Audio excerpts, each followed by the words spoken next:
Buenas tardes, good afternoon, everyone, and thank you for joining us today. My name is Salvador Ramirez, and I am the District Director for PMA Mexico. Today is an important day for us as we are all about to participate in our first district event. Once again, welcome to our webinar. PMA Mexico District launched in May of this year as of one of the 17 PMA districts across North America, led by volunteer officers from local PMA members, manufacturing companies, and suppliers. We represent Mexico with a strong presence in Nuevo León and Querétaro. We are organized to support our members and the metal forming industry through strong partnerships, training, career promotions, and leadership development. Before we begin, I'd like a moment to recognize the recent and unexpected passing of our dear friend Benjamin Morales. He was the PMA Mexico District Education Chair. For more than 20 years, Benjamin was a key figure in helping the growth of PMA. But most importantly, he was a key figure of the kickstart of the Mexico District. His legacy will remain a cornerstone of our organization. Our thoughts and prayers are with his family. He will be deeply missed. Thank you. Now, on a far happier note, I am pleased to introduce today's speaker, Omar Nashashibi. Omar is the founder of Inside Beltway, a non-partisan lobbying and consulting firm in Washington, D.C. He provides strategic consulting and advocates for manufacturers, defense firms, and non-profit organizations. Omar is also a founding member of PMA's One Voice advocacy team, representing small and medium-sized manufacturing at the federal level. Thank you, Omar, for your support to the PMA Mexico District. Welcome, and the audience is now yours. Thank you. Thank you for that introduction and for having me here today. There is no shortage of topics to discuss. The U.S. obviously just completed our election following Mexico completing theirs over the summer, and we have Canada facing one likely in October of next year. And my name is Omar Nashashibi. I'm one of the founding partners here at Inside Beltway. It's my job to be the lobbyist for the Precision Metal Forming Association in Washington, D.C. I work on tariffs, on trade issues, on taxes, regulatory, advocacy, workforce, a number of issues to benefit the members in North America. On behalf of PMA, I first began working for the industry when George W. Bush imposed the Section 201 tariffs on imported steel products more than 20 years ago, and many of those same tariff tools and statutes and laws are being used here again today. What I'd hope to accomplish today, much of the back end of the presentation will be focused on the USMCA, as that is top of mind foremost, not just on this call, but throughout the manufacturing sector. Before we address USMCA and the new NAFTA negotiations, the discussion is worth having over what the current situation in Washington looks like and as it relates to former President Trump, now President-elect Trump's approach to trade and tariffs here in the United States. I encourage you all to please type in your questions either into the question and answer box, and I'll be sure to incorporate your questions as we go through this if it's timely on the slide that we're on at the time. Otherwise, we can also address questions at the end and during discussion. But please do ask any questions, either on topic or off. Happy to answer those along the way.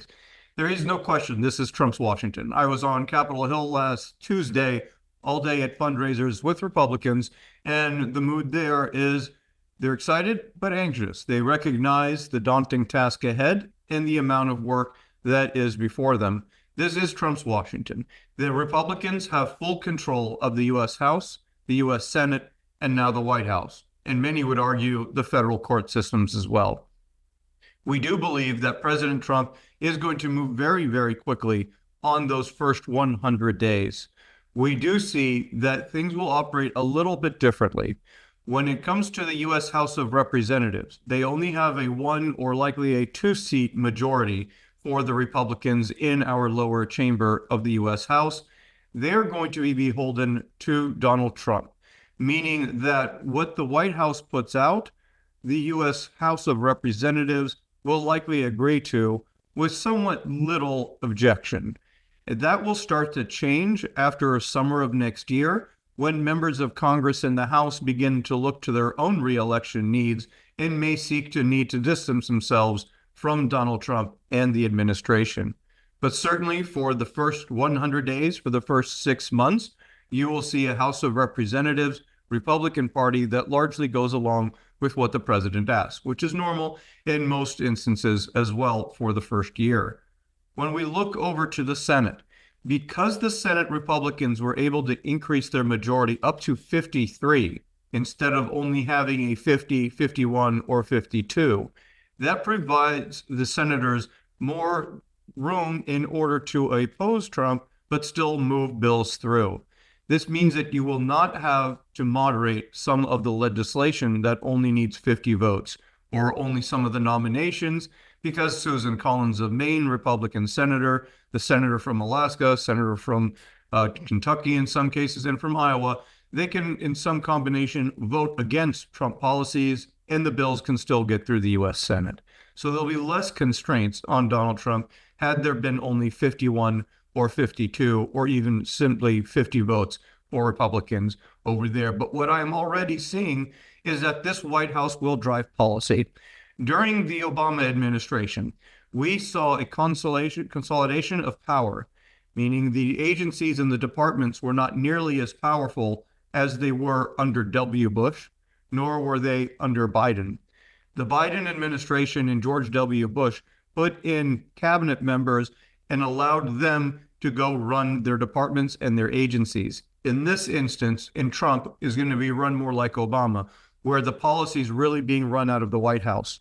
We now do know who the next Commerce Secretary likely will be and Treasury Secretary likely. We'll see what happens with the Office of the U.S. Trade Representative. But much of trade policy will not be done at the agencies under the Trump administration. It will be coordinated through the White House. And I anticipate my lobbying the White House more than I am right now, whereas the agencies today have been delegated more authority than we expect them to be in the future.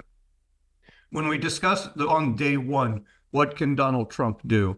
We must keep in mind that the federal government will still need to hire 4,200 individuals in political appointments. These are positions that Trump will need to fill due to their vacancies immediately upon him taking office. This means that some of the regulations that he would like to impose will take some time to write and may not come right away. You should expect additional executive orders at first that will then be followed up by regulatory action, and throughout that process until they do have staff at the agencies, which will likely in the spring when they will increase much of their activities. And lastly, before we pivot to trade, it's important to look at the process. What is the process by which Donald Trump can act? The president does have unlimited authority in certain areas and then limited in others. For example, in taxes, when we look at the electric vehicle credits, much of that must be done through Congress, meaning Donald Trump would have to go to Capitol Hill, pass a law that would eliminate the electric vehicle tax credit, whereas in some other cases on regulations, he could, with the stroke of the pen, undo some of the Biden administration priorities. In the case of trade, the U.S. Congress has given away its authority over trade and tariffs over the last 100 years. And now that the courts have ruled that Donald Trump can act and a president can act on imposing national security tariffs, there is virtually no bounds on a current president. And we must keep in mind that when it does come to tariffs, it is only the president that can impose those tariffs. Much of them are not subject to a deadline.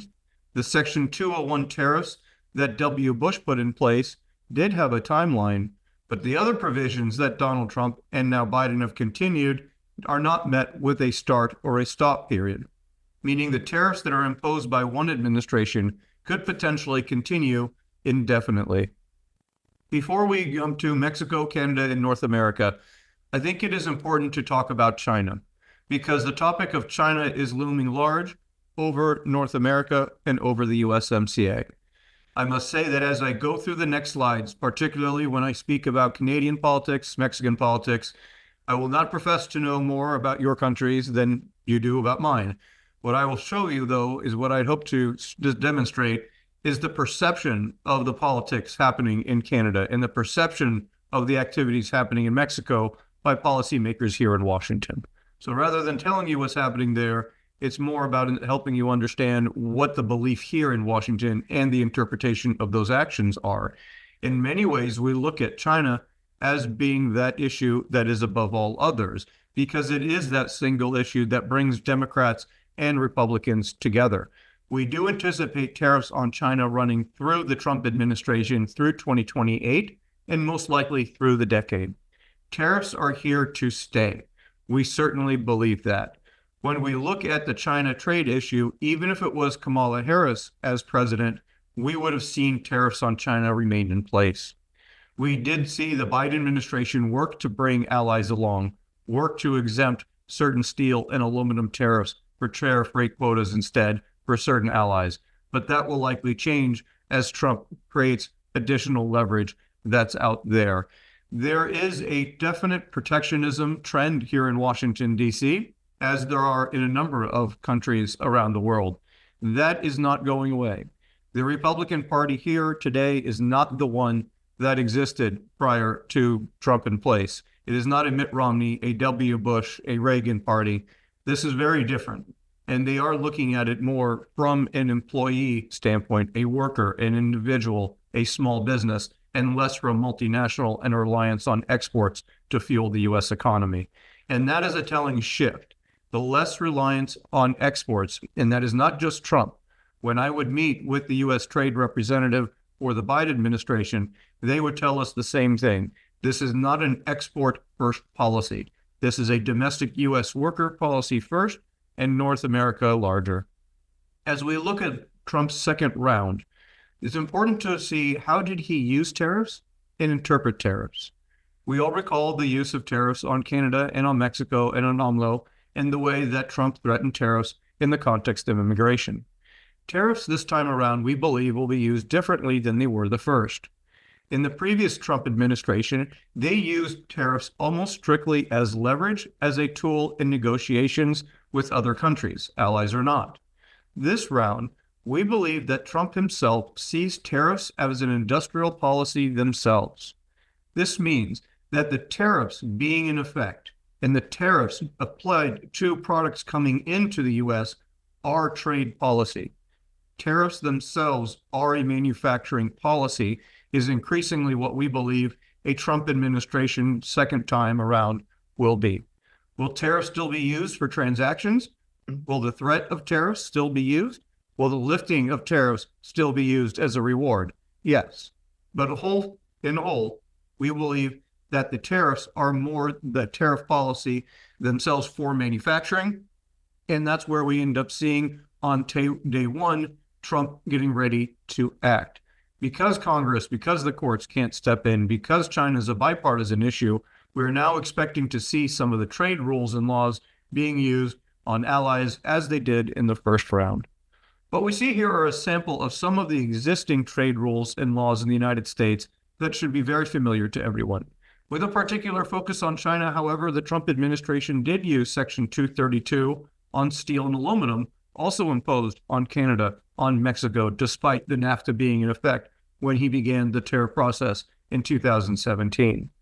The Trump administration imposed these tariffs on steel and aluminum coming in from allies and opponents alike, and they remained in place until he struck a deal on the USMCA and until the Biden administration came in and created an agreement with Europe, with Japan, and with the UK, after Trump also did with Australia, Argentina, Brazil, and South Korea. Where it stands today is we do believe that tariffs on steel and aluminum coming into the United States will continue. And we'll discuss some of what the implications for steel and metal coming into Mexico and Canada, as that is a big focus. On day one, the Trump administration, we believe, can expand the tariffs on China, expand the goods that are subject to the tariffs, and expand the tariff rate. They do not believe they have to go through another investigation and a public comment period, since one has been already completed for each of those lists. If they are able to do so, that is where we do believe right now the 25%, 7.5%, 50% tariffs on China will likely increase. Will they take effect on day one? No. He will act on day one and provide a certain amount of short notice prior to those tariffs taking effect.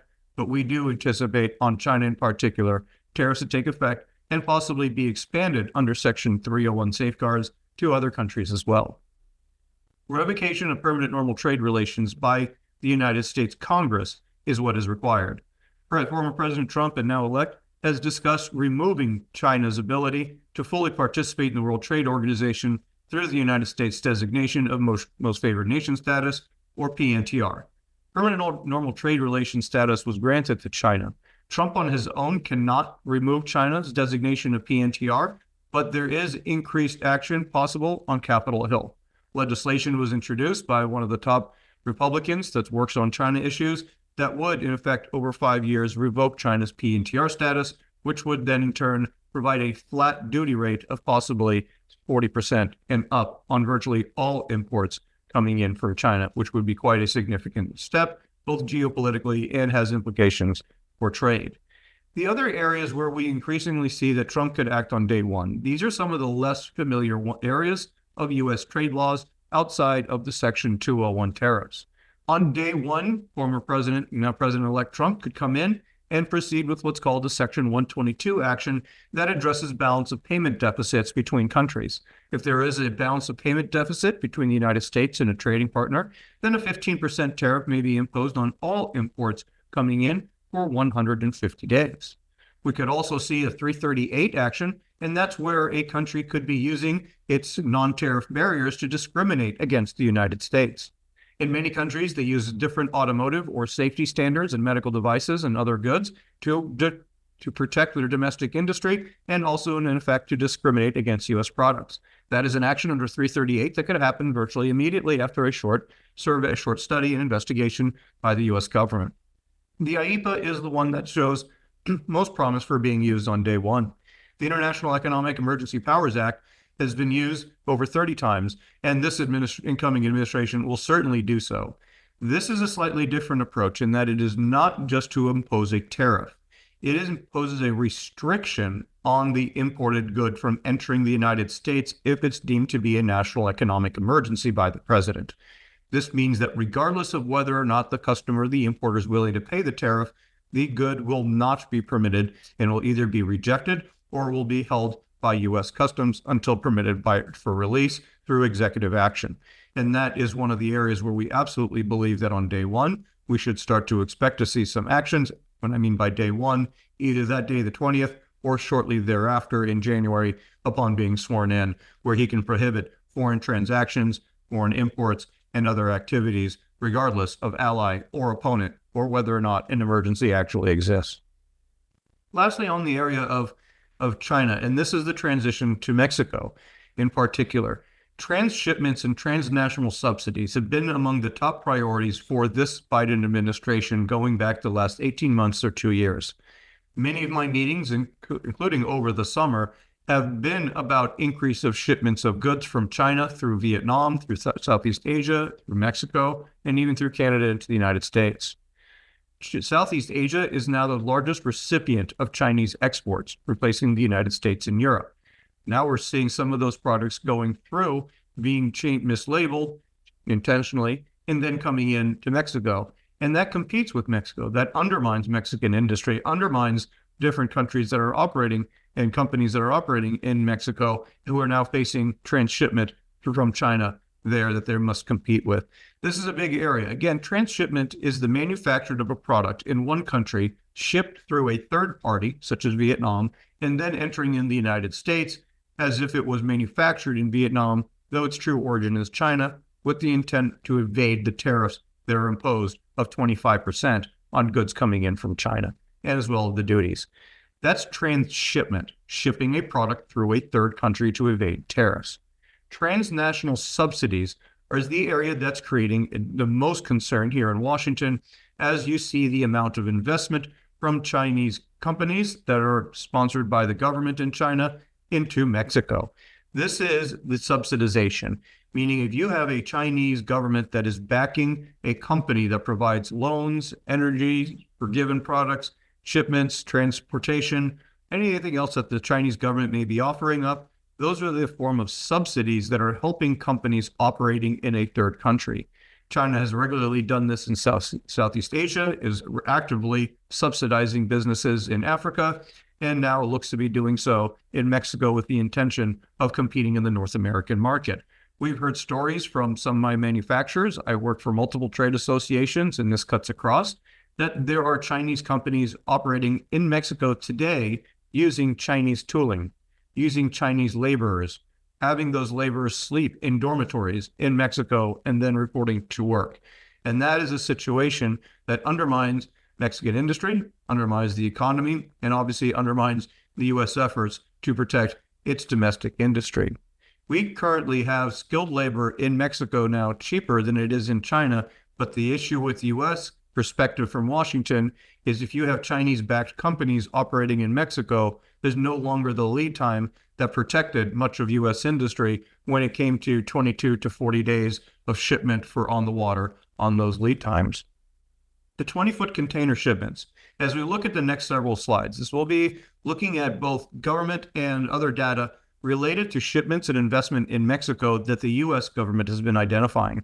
In February of this year, the publication Financial Times ran a front page article talking about the shipments of cargo containers into Mexico and then the trucks that are crossing the U.S. border and the increase in shipments.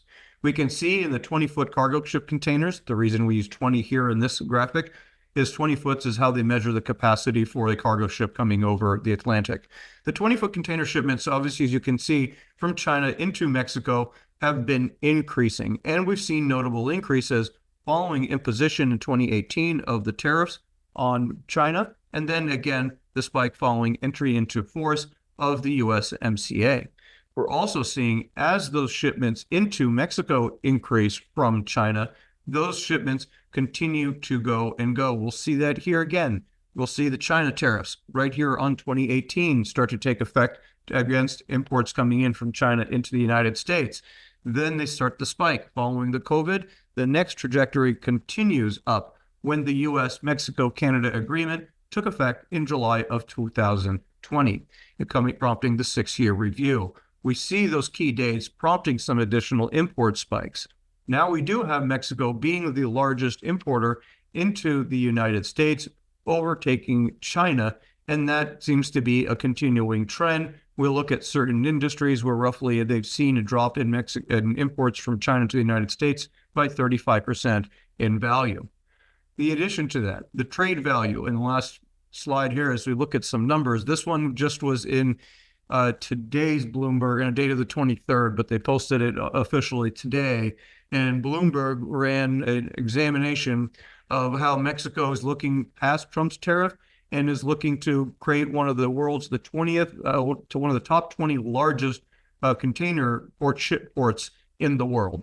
And that's what that $2.7 billion expansion is there. However, you can still see that the U.S. is still the top trading partner for the United States. And that makes Shane Baum have to keep in mind that how far can she press on Trump without injuring the economy down there in terms of retaliation. In the last area, much of this has been focused on transshipment. This, most here in Washington believe, is the most important slide. The foreign direct investment that's going into Mexico from China, and this specifically addresses the topic of transnational subsidies, and that's the subsidization of goods and investing in Chinese-backed companies operating in Mexico with the intent to supply the North American market, specifically the United States. And keeping in mind when a product is manufactured in Mexico, whether it's by a Chinese company, by a German, or by US, it is made in Mexico. It is made in North America. But this spike in foreign direct investment, which is Chinese government dollars from Beijing going into Mexico, is a cause for significant alarm here in Washington, D.C. While it might be benefiting certain parts of the local economy, both in Canada and in the United States, among policymakers focused on trade and on China issues, that's an area of top topic and concern. Again, I encourage you to type in any questions that you may have in the question and answer box, or if you'd like, over into the chat, and I'm happy to incorporate that.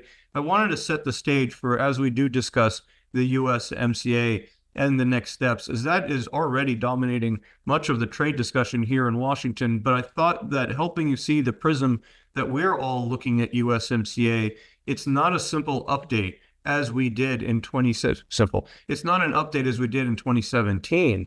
We're looking at we have now China looming over us. We didn't have electric vehicles much in focus.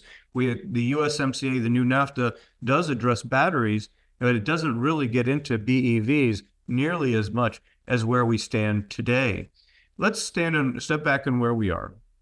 In July of 2020, the entry into force officially happened for the new NAFTA, the USMCA that Trump named it.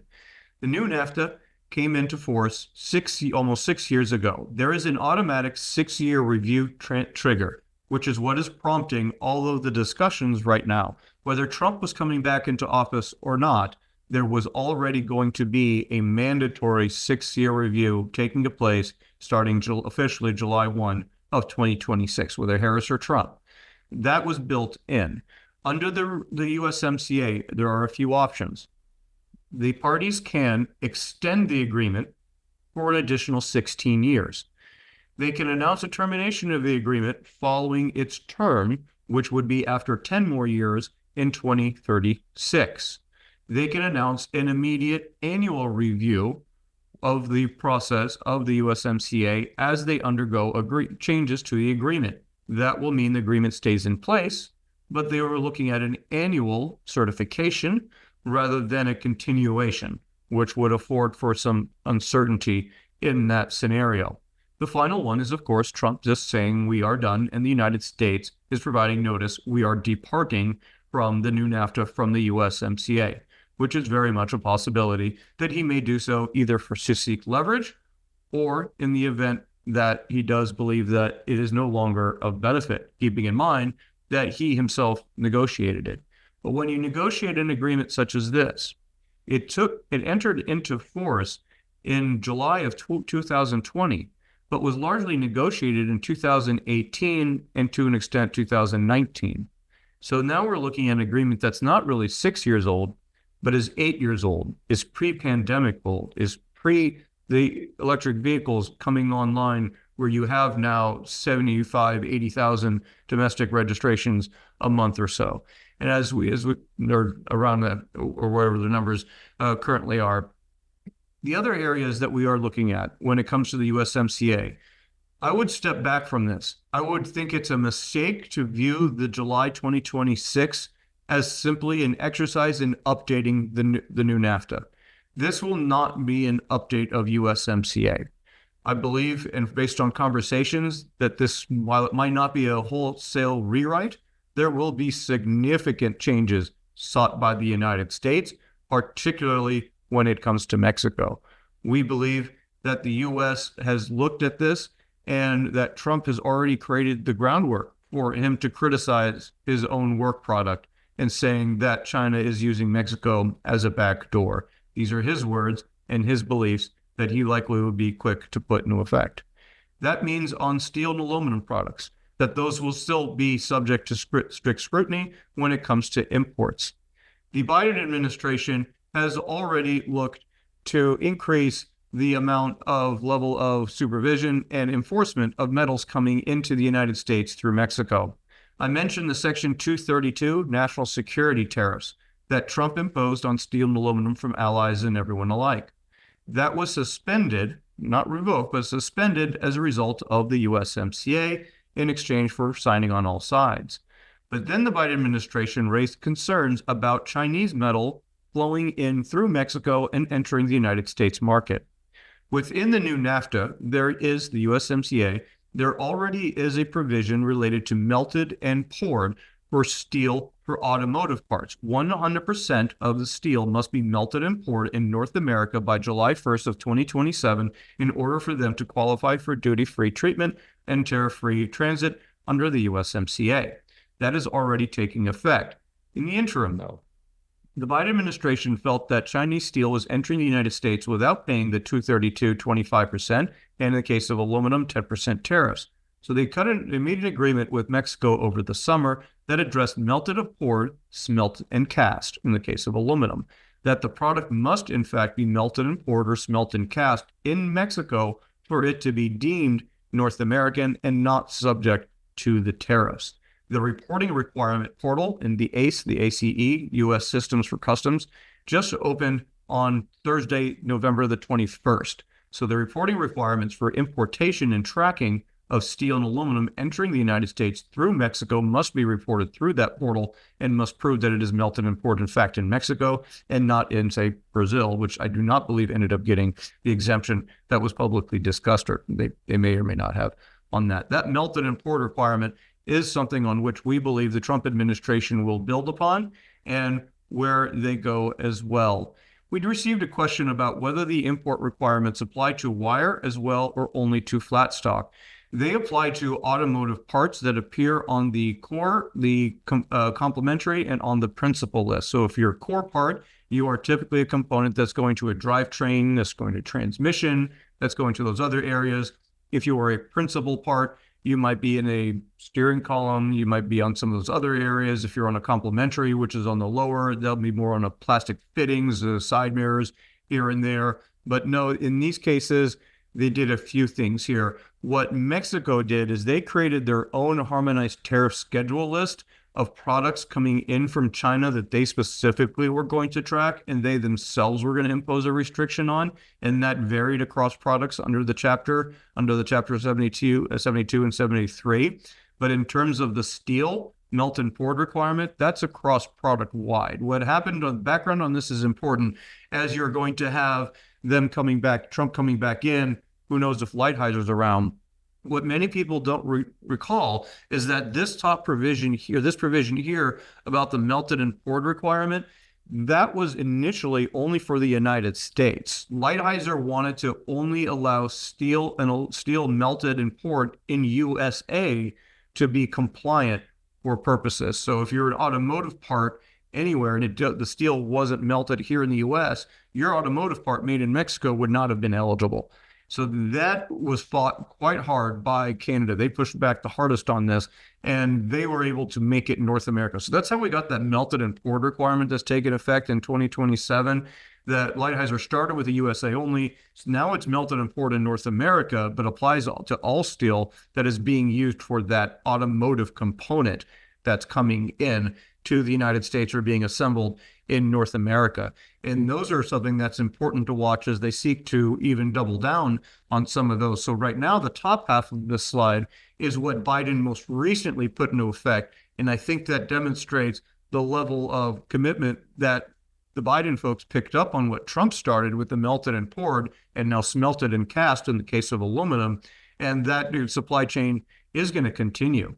When you are bring back to China, whenever we are going to be moving forward with Trump, and whether it was Harris or Trump, their policymakers are not just looking at the origin of the materials. They're looking at the ownership of the companies providing that material. If you look back to what they did on semiconductors in those areas, they did come back and they said on semiconductors, can't have a whiff of China, on JVs, on doing the wafers or anything. And that's how you've seen the restructuring of that entire supply chain. And that's increasingly what the U.S. government is trying to do in automotive on China. My meeting in September with the U.S. Trade Representative staff, she said very outright that she believes that that China's already taken out most or too much of the global automotive supply industry, and she believes they're well on their way to have already done so in the electric vehicle parts supply industry. And they're trying to get out ahead of that and trying to address that issue out there. And the point being is, you saw in the September proposed rule that Biden put out that dealt with connectivity for software and hardware for automotive components in the vehicles, in that any connectivity software or hardware cannot originate or be in any way related to China or a Chinese-owned company. It will not be permitted entry into the United States. Virtually, even my 2016 Buick Enclave is connected. Any car coming in or part coming in from China related to connectivity is now going to be blocked under that final rule. And I would take that one step further into the Mexico conversation. Where is that metal originating from if I am manufacturing a product in Mexico? Am I bringing in tube from China for manufacturing in Mexico? Am I competing with an operation in Mexico that's using Chinese steel? That's going to be the vulnerability point that the U.S. government is going to see action on. And that's not about transshipment. That's not about transnational subsidies. That's about Washington trying to dictate supply chains around the world. We've seen Washington, since Trump came into office, determine how goods flow, and supply chains are policy pretty much decided by Washington, but that was just for U.S. manufacturers. Now they're going to be looking at your North America operations, including those down in Mexico, including up above in Canada, and okay, what connections, any JVs, any partnerships, any raw materials, any tooling, I shouldn't say tooling, but what's coming in from China that they can tariff and they can restrict. And that's where we're starting to see that separation. The way we're looking at the USMCA negotiations that I've said are coming, that are already here. We've got July 1, 2026 being the official date, but my conversations are as follows. The Canadians are about 3 to 6 months behind the United States in terms of preparing, more like 5-6 months behind us in preparing for negotiations on USMCA. Their process this summer, they started doing public comments. The U.S. started their public comment period in February of this year, for example. I testified on a panel at the International Trade Commission on October 8th on rules of origin and regional value content for automotive components for those complementary core and principal parts, and what its impact is on suppliers such as those here in the U.S. So we're a little bit ahead. Canada's about 5-6 months behind. Mexico seems a bit more like 9-12 months behind, and that's obvious. They had their transition in terms of the election, then a longer transition period here, and then the Congress came in on September 1. She came in October 1, but now she's caught up to speed. And she's seeing what the United States and Canada are doing and trying to already partner together against Mexico. So again, this isn't me telling you what's happening in Mexico. This is me presenting the interpretation from Washington, D.C. Inside Trade is one of the top publications that relates to trade and tariff policy here in Washington, D.C., InsideTrade.com. I've been a subscriber and a source to them. This is the headline from today and over the weekend, where the president says that no, Canada is firmly committed to the Mexico staying as part of the USMCA. As you'll note down here at the bottom, Trudeau, though, said maintaining USMCA was his first choice, but added that Ottawa will keep all doors open as it addresses concerns involving Mexico, many of which are shared with the United States, and that certainly relates over to on the issue of China. That's what this all comes down to.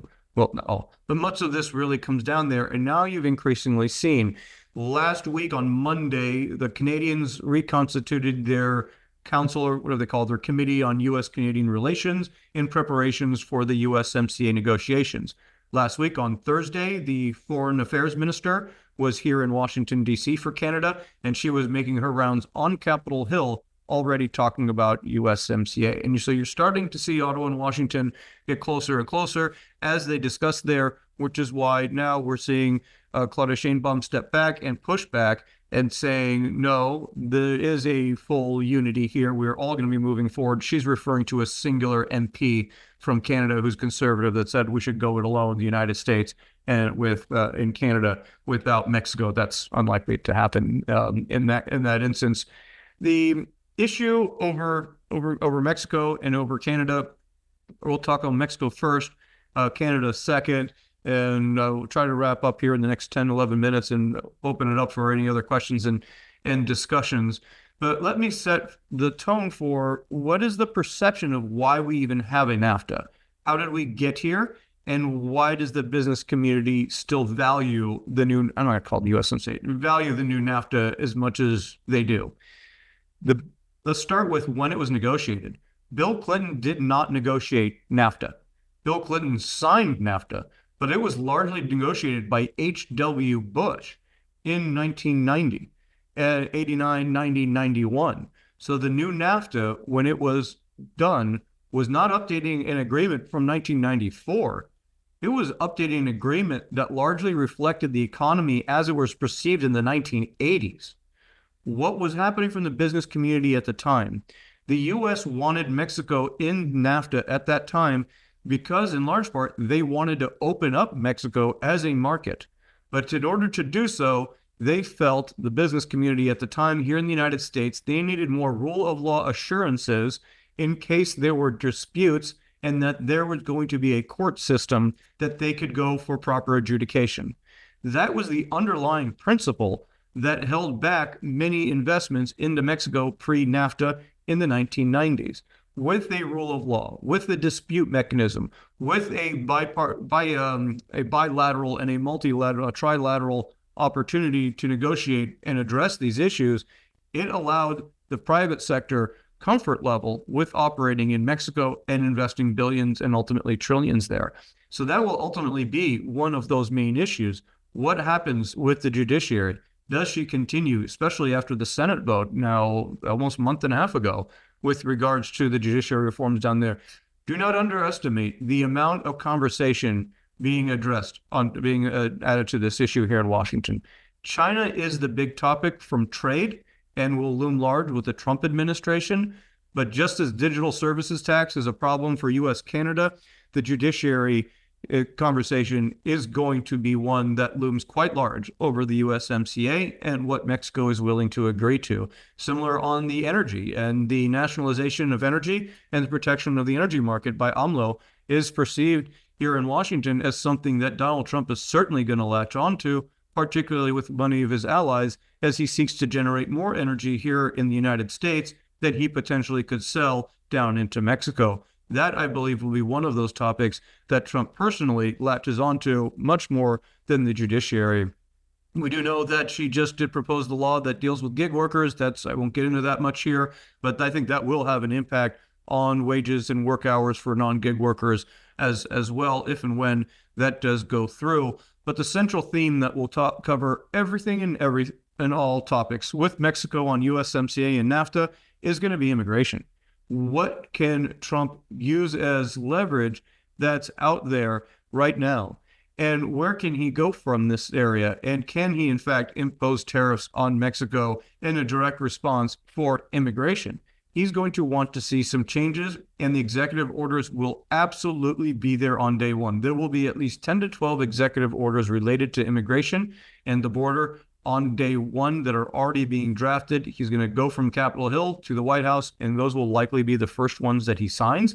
And you're going to see immediate activity on that. But what is the deliverable is the question. What does he actually expect Sheinbaum to be able to pull off and do down in Mexico? To the question that was out here as well is President Trump mentioned that if Mexico cannot control the flow of drugs into the United States, this is an excellent question. Is there any risk of imposing tariffs on real made in Mexico goods? And the answer is yes. Technically under the new NAFTA, under the old NAFTA and under the new, the U.S. cannot impose tariffs on goods. Neither should any of the others without going through a dispute settlement program. We don't believe that that's going to be very relevant to Trump. We believe that whether it's the rapid response mechanism Biden uses for labor, in the end, Trump will impose tariffs because Trump wants to impose them, because he views it as his right and his prerogative to impose those tariffs. I believe those tariffs will be wielded in several areas. They will be, yes, on immigration, yes, on drugs, and yes, on shipments coming in from China through Mexico. Whether or not those will not be imposed on day one. The tariffs that would be imposed on Mexico would likely be more of a threat that he then leads up if certain actions and steps are not taken in a certain timeline. So I would not underestimate the threat of tariffs being imposed on goods coming in from Mexico and on goods coming in from Canada. I was with a European company last week, and I told them the same thing. On allies, we could see, is it a baseline of 10% or of 20%? But when I said that tariffs are a part of his strategy, they absolutely will be a part of his strategy. I'm not saying definitively that we will see tariffs imposed on made in Mexico goods, whether they're owned by a U.S. company and are a subsidiary or not. But no, that is part of the strategy, and is part of the intent, is yes, to impose tariffs on any and all goods. I do not believe that he feels that he is beholden to even his own agreement of the new USMCA that he negotiated, that again, theoretically bars the imposition of tariffs on one of the two or one of the parties without moving through the dispute mechanism process. A few other things as we take a look at, and I know we've covered quite a bit as we get ready to go into Canada, and a few other final thoughts. And this presentation, a PDF, will be sent around afterwards, and feel free to reach out to Randy or Christy at PMA or David or myself, and we're happy to clarify any other developments as we pick them up over the coming months. But we do see a couple of areas. Let's go back to the tariff question. If he seeks to limit imports, then he uses tariffs. So he could say, whether it's under a tariff rate quota system or simply saying we're only going to allow a certain amount of these goods to come in, and rather we believe that these goods aren't actually originating in Mexico. There's a number of areas, whether it's on the discrimination, whether it's on the economic emergency. If drugs is an international, in IEPA, the Economic Emergency Powers Act, then he certainly can restrict goods from entering the United States, restrict transactions across the border, and impose tariffs on day one. I definitely expect changes to the rules of origin, the ROs and the RVCs. You're all familiar that there's labor value content, that's the $16 per hour, and there's regional value content. That's the 65, 70, and 75% contents for North American in order to qualify for a USMCA manufactured product, and the travel duty free under the border. Those are the core, the complementary, and the principal parts in the automotive annex that they put forward under USMCA. I do believe there's going to be changes in that. I was on a panel on there. I know the OEMs are opposed to increasing the thresholds, but we probably could see a tightening of the descriptions that are there on the RVC, in addition to changes on the new NAFTA that deal with some of the investments, that deal with some of the requirements they're asking of Mexico. We also do expect on the automotive rules of origin there as well. And I don't think it's just going to be on the Mexico side alone. The U.S. is going to have concerns with Canada and already has raised a number of them and has previewed them. I liked Randy's graphic at the intro. It showed Trump and Sheinbaum, the Mexican president. He didn't put a Canadian prime minister on there. That might not have been intentional, or might have been, but we don't know if Trudeau's going to be around for them to even negotiate with, because they've got their elections coming up in October 23rd, I think. It's October of next year. And that's a real concern from with somebody that's going to come in, be sworn in, and then right away have to start negotiating with the U.S. and Mexico with regards to USMCA, and that could potentially cause some disruptions that are out there. Obviously, Trudeau says he's running again and seems confident, but the polling numbers don't look great for his party right now in that October federal election that is coming up there. There's still going to be a number of issues and topics that remain. I mentioned digital services tax. There's a dairy dispute, softwood lumber. You still have energy prices in Canada are subsidized by the government through hydrogen. That's always a concern here for U.S. manufacturers. They did, as I mentioned, the Canadians did recently last week restart the cabinet position committee on U.S. relations, and we expect that to increase its activities as well. The Canadians are really trying to hedge themselves and trying to protect themselves from facing future tariffs. That's really the name of this for the Canadians. As the previous question was just asked with regards to tariffs on Mexico, that's what the Canadians are very much worried about this as well. I think they should be less worried than Mexico, but they also in Ottawa view it as a very real threat that Trump would in fact impose tariffs, whereas under Harris, we could see her have moved the USMCA to an annual review, but we would not have expected a Harris administration to impose tariffs on Canada, nor really on Mexico for that matter, on at least truly made in Mexico goods.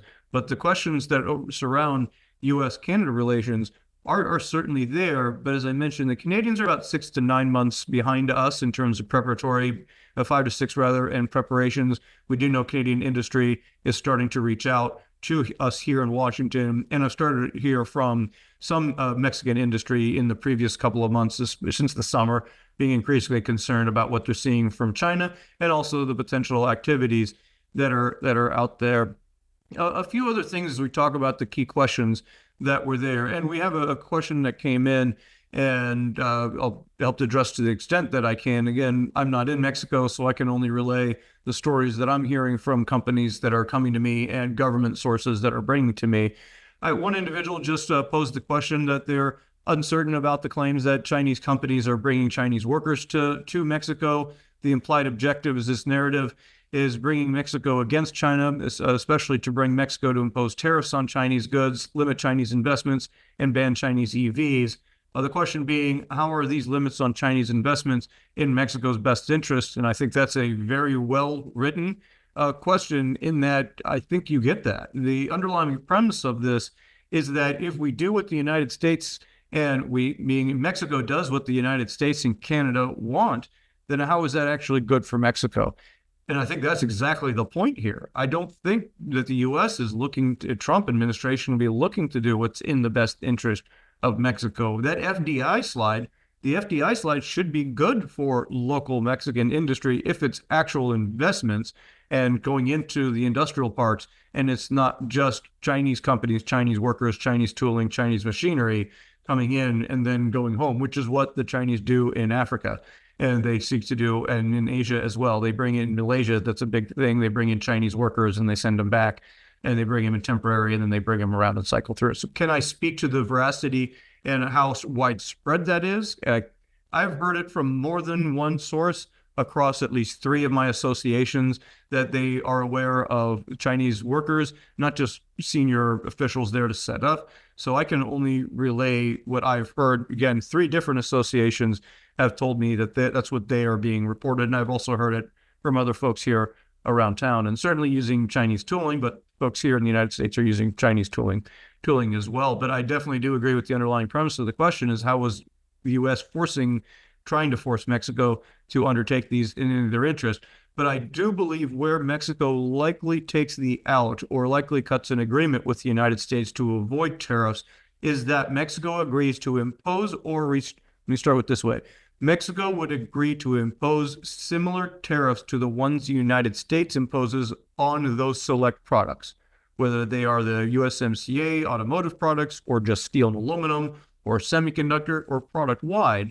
I could see Trump administration trying to effectively expand the fence and a bubble around North America, and that would restrict inputs, effectively superseding and taking over control of Mexico trade policy towards China. Keep in mind, one of the main reasons Mexico is so attractive to industry as we wrap up here is because they have 46 or 47 different trade agreements and partnerships with overseas. The United States has 16.